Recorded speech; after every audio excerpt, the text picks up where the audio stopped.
ketemu sama Bapak lagi. Sampurasun. Kumaha damang. Alhamdulillah ya, pada sehat semuanya ya. Oke, baik ya. Sebelum Bapak mulai, Bapak mau absensi terlebih dahulu. Rifa Asmi Almira. Hadir Pak. Rika Saputri. Hadir Pak. Rini Regina. Hadir Pak. Radiani. Hadir Pak. Alhamdulillah hadir semua ya. Iya Pak. Baik, sebelumnya hari ini kita akan mempelajari materi pembelajaran IPS. Sebelum mulai, coba lihat kanan kiri kalian apakah masih ada sampah sebelumnya di meja kursinya. Sudah bersih semuanya. Coba pakaiannya sudah rapi semuanya. Nah, sudah rapi. Bagus ya. Nah, sebelum mulai pembelajaran, Bapak ingin nanya ke kalian semua. Pernah nggak sih kalian bertemu dengan seseorang? Pernah. Oke. Terus apa yang kalian pertama kali pikirkan saat bertemu dengan orang yang kalian kenal? Menyapa. Terus apa lagi? Menanya kabar. Apa lagi? Nanya alamat. Nah, itu. Pertanyaan yang ketiga. Pernah nggak sih kalian melihat turis asing? Apa yang membedakan kita dengan orang asing? Postur tubuh, warna kulit, bahasa. Nah, baik ya. Materi kita kali ini yaitu tentang interaksi sosial di berbagai bidang. Nah, tadi yang kalian sebutkan, apa sih yang menyebabkan kita bertemu seseorang? Jadinya yang pertama jadi bertegur sapa, bertanya. Terus juga ada dilihat dari unsur yang lain, ternyata ada budaya yang kita miliki dengan yang orang lain miliki. Nah, maka dari itu materi kita hari ini yaitu tentang interaksi sosial di berbagai bidang. Sebelum mulai, Bapak ingin kalian perhatikan materi ini. Nanti Bapak paling menyampaikan kurang lebih 5-10 menit. Perhatikan secara seksama. Nah, tujuan pembelajaran kali ini yaitu siswa mampu mengetahui bentuk-bentuk interaksi sosial baik di bidang ekonomi, politik, sosial, dan budaya. Dan yang terakhir itu moral. Tapi Bapak akan menekankan materinya yaitu tentang unsur interaksi sosial di bidang budayanya. Nah, materi yang pertama yaitu interaksi sosial dalam berbagai bidang. Jadi, interaksi disebut dengan aktivitas manusia yang berhubungan dengan orang lain. Jadi, interaksi tidak bisa terlepas dari semua orang. Jadi, bakal terjadi di semua orang dan terjadi dalam kehidupan sehari-hari. Nah, yang pertama yaitu interaksi sosial di bidang ekonomi. Jadi di bidang ekonomi, manusia untuk memenuhi kebutuhan yaitu sandang, pangan, dan papan, yaitu perlu adanya interaksi di bidang ekonomi. Seperti kitanya belanja, misalnya belanja di pasar, di online shop, ataupun kebutuhan masing-masing. Lanjut. Terus juga di ekonomi antara lain ada yang tawar-menawar di pasar, belanja di kasir, belanja di online, mengisi di pom bensin atau mengisi pulsa. Lalu juga interaksi sosial di bidang politik, yaitu interaksi untuk menyukseskan pemilihan umum yang sebentar lagi yaitu pemilu. Jadi kita mempunyai hak untuk memilih presiden ataupun calon legislatif. Lanjut. Nah, interaksi sosial dalam bidang sosial budaya yaitu seseorang yang selalu ingin mendapatkan tempat dan kedudukan dalam masyarakat. Jadi di sini akan menimbulkan interaksi masyarakat karena ditentukan oleh pengakuan masyarakat sekitar seperti budaya dengan pola-pola seperti perilaku, bahasa, organisasi sosial, religi, seni. Contohnya seperti yang pertama membersihkan lingkungan sekolah bersama-sama, kerja bakti, gotong royong, mengadakan pelajaran seni di sekolah, terus juga melakukan patungan iuran di kelas, terus melakukan persaingan guna meraih juara dalam lomba lari. Baik, selanjutnya yaitu interaksi sosial dalam bidang moral. Nah, di sini moral itu berarti kepentingan yang berangkat dari keprihatinan atas rendahnya situasi moral di masyarakat, seperti situasi yang perhatian sosial untuk menggalang kegiatan moral agar membantu masyarakat untuk meningkat. Contohnya bertutur kata dengan sopan, berkata jujur dan melakukan syiar agama dan memuliakan kedua orang tua, lalu juga menghormati guru. Baik ya. Nah, selanjutnya Bapak punya satu video. Nah, video ini berkaitan dengan interaksi sosial berkaitan dengan budaya. Nanti anak-anak, nanti kalian perhatikan, amati video, nanti Bapak tampilkan. Nah, baik anak-anak, ini coba kalian perhatikan baik-baik dan amati. Teman-temanku akan bermain permainan tradisional Indonesia bernama Gobak Sodor. Teman-teman tahu tidak? Gobak Sodor adalah permainan tradisional yang berasal dari Jawa Tengah. Permainan ini juga biasa dikenal sebagai gala asin, gala asing, atau namun nama permainan ini merupakan serapan dari bahasa Inggris, yaitu Gobak Through the Door, yang dalam bahasa Indonesia artinya menembus pintu. Permainan ini dimainkan oleh dua tim, yaitu tim penjaga dan tim penyerang. Setiap tim terdiri dari 3 sampai 5 orang. Timku hari ini beranggotakan 3 orang, yaitu aku, Bella, dan Alex. Untuk bermain, kita perlu menggambar area bermain dengan menggunakan kapur. Area bermain ini berbentuk persegi panjang yang dibagi menjadi 6 kotak. Sekarang waktunya menentukan tim penjaga dan penyerang. Kami menentukannya dengan suit batu gunting kertas.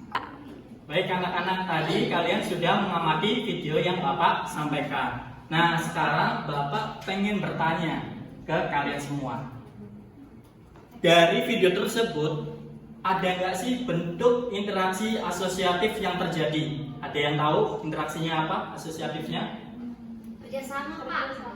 Pintar sekali, kerjasama. Nah, terus bentuk interaksi disosiatifnya ada nggak dari video tersebut? Ada nggak? Persaingan. Pintar sekali kalian semuanya ya.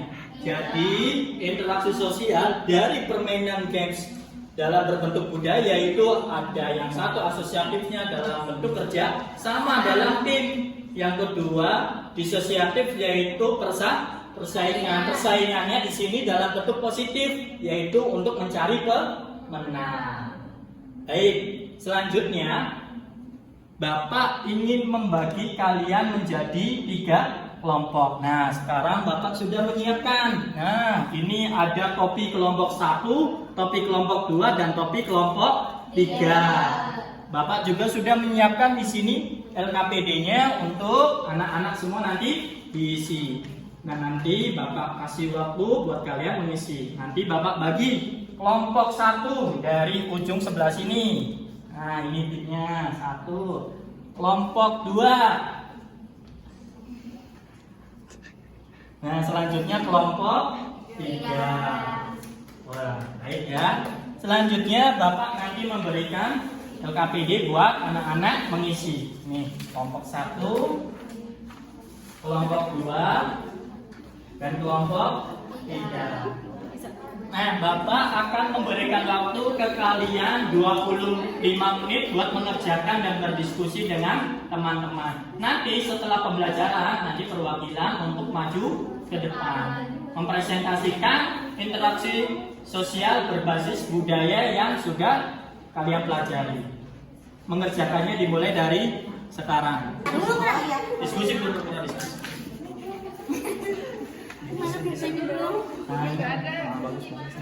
Nah, ya seperti ini bagus ya seperti ini. Nanti coba perhatikan lagi, diteliti lagi. Baik ya, sekarang ada kelompok 2 yang ingin mempresentasikan dari materi yang sudah disiapkan. Silakan. Assalamualaikum warahmatullahi wabarakatuh. Waalaikumsalam. Teman-teman, kami dari kelompok 2 izin mempresentasikan hasil dari analisis pertanyaan ini. Pertama dari Siti Nurlela dulu ya. Yang pertama, apa yang dimaksud dengan interaksi tidak langsung? Interaksi tidak langsung itu adalah interaksi yang dilakukan secara tidak langsung, tidak melalui face to face, tapi melalui media-media digital seperti SMS, WA, surat, email, dan lain-lain, atau video call juga bisa. Kemudian yang kedua, bagaimana kisah yang termasuk interaksi tidak langsung pada teks naskah ini. Menurut kami, bagian dari saat Rina mengirimkan surat kepada Adi itu adalah contoh interaksi yang dilakukan secara tidak langsung karena tidak dilakukan secara face to face. Itu untuk pertanyaan selanjutnya nanti akan dijelaskan oleh teman saya, Wafa. Silakan. Selanjutnya, menurut kamu apakah permainan tradisional Enggrang dapat menumbuhkan interaksi sosial yang positif? Nah, tentu saja, karena di dalam permainan Enggrang itu kan permainan yang membutuhkan adanya persaingan antara satu pemain dengan pemain yang lainnya untuk bisa mencapai garis finish. Nah, persaingan yang terjadi di dalam permainan Enggrang yaitu persaingan yang berbentuk positif karena untuk saling berupaya atau bersaing untuk sama-sama ingin menjadi seorang pemenang.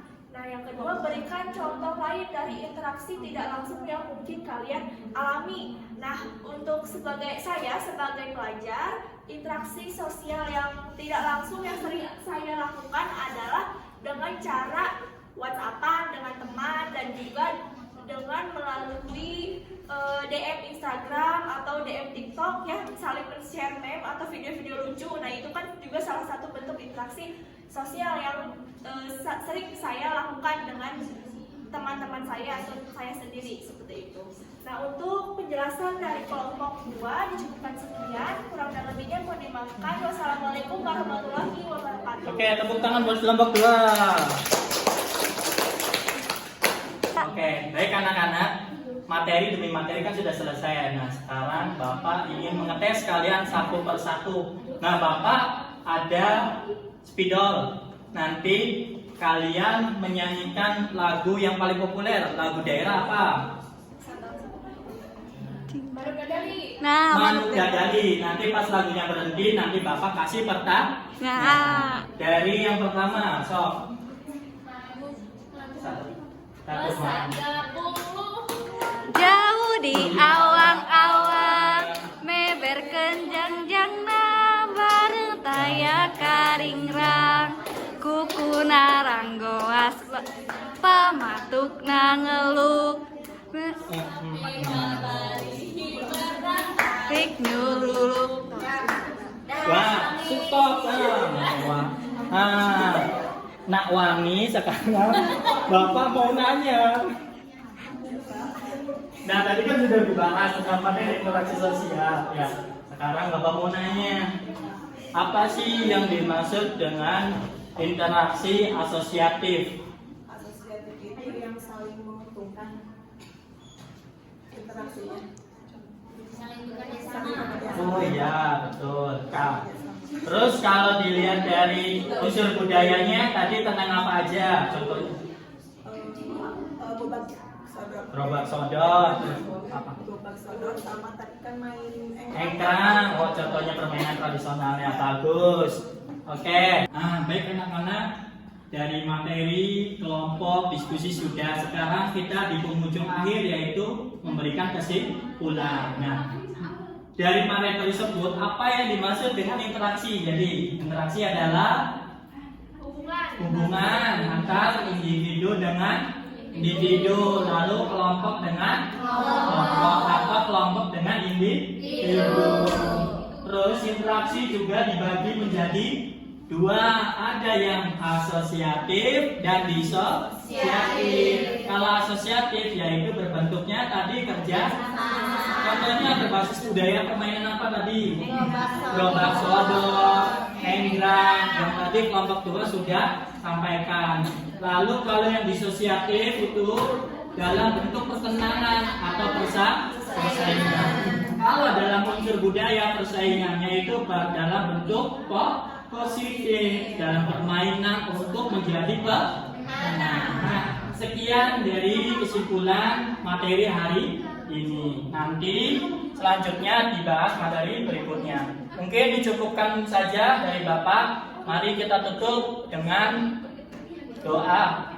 Kurang lebihnya mohon maaf. Wabillahi taufiq wal hidayah. Wassalamualaikum warahmatullahi wabarakatuh.